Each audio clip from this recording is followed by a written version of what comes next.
Hello and welcome to another update video about Bitcoin. Bitcoin continues to move in the range. We haven't had a breakout. We have now a possible smaller degree top in place down here. We're going to zoom in a minute.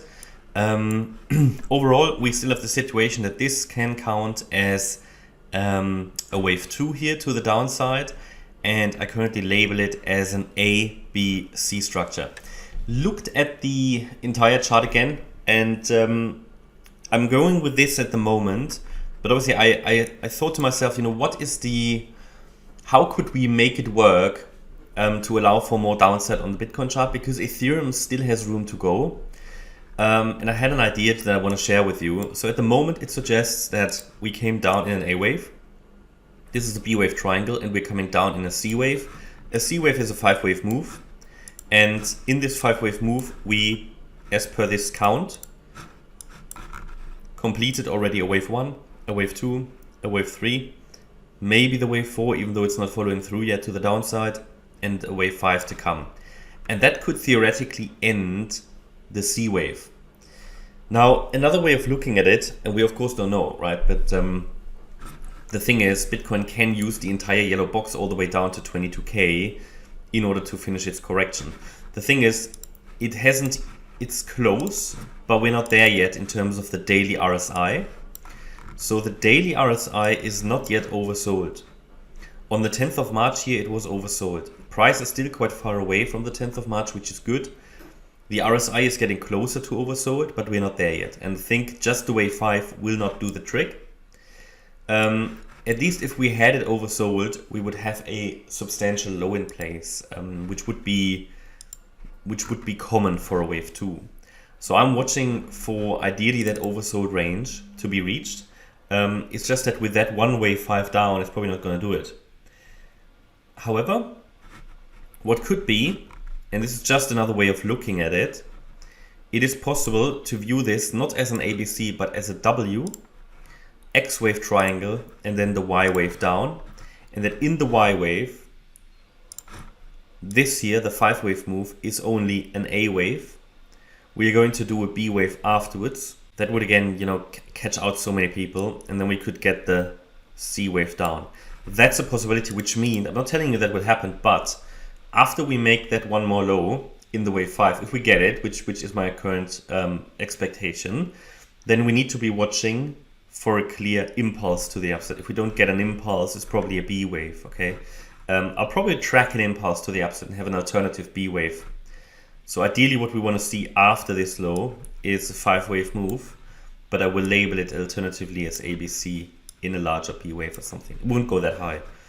Okay, so that's just for info at this stage.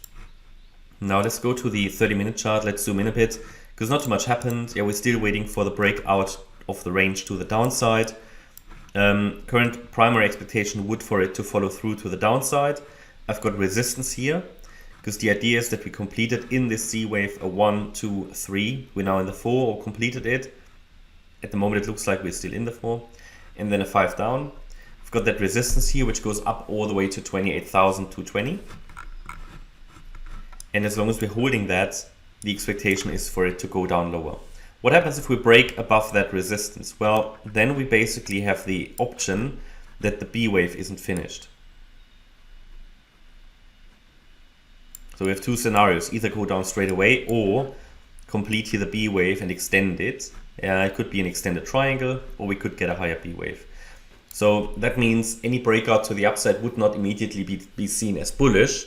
It would just simply be seen as continuation of the B wave, which would again, catch out a lot of people. But at the moment, price strongly suggests another drop. It will be interesting to see how CPI is doing today. Obviously, it's not only CPI. It's not normally directly or only when the report is released. Yeah, that's before the stock market opens. Then typically when the stock market opens, we get some further impulses and see how the stock market reacts to it, right? And then we have even more volatility. So it will be a volatile day. Don't be surprised if charts run into the extremes today, scenarios. Don't be surprised if scenarios are being completed in minutes, which would normally take I don't know, hours or days. Okay, so we'll see. The last few CPI reports, though, didn't really lead to much movement. They were rather non-event days. I just want to highlight that. So if we zoom in now, and the idea is that we make one more low.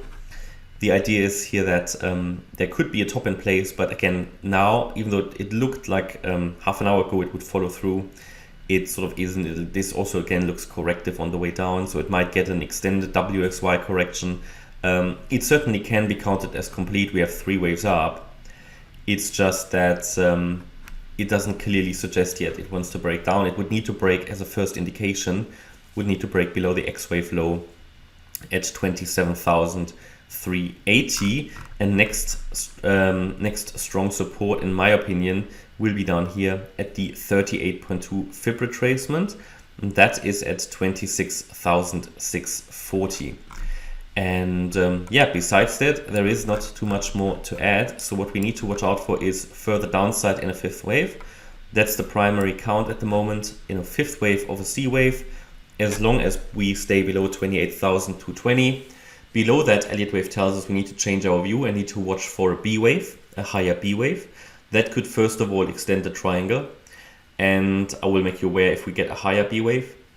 And after that 5th wave, if we get that 5th wave to the downside, we are going to track probably a possible impulse to the upside. If we don't see one, then we get that, I showed you that in the beginning, like the WXY scenario. Yeah? I think these are the most likely options we have at the moment.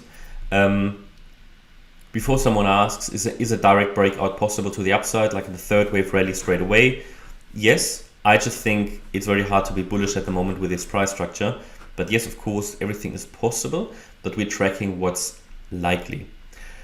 And yeah, views might change, markets are dynamic. That's why we have these objective levels that Elliott Wave gives us, where we need to change our view because probabilities are shifting. All right, that's my update about Bitcoin. I hope you liked the update. If you did, please hit the like button, leave a comment and subscribe. And if you really like the content, then please check out the channel membership. Thanks a lot for watching. Bye-bye.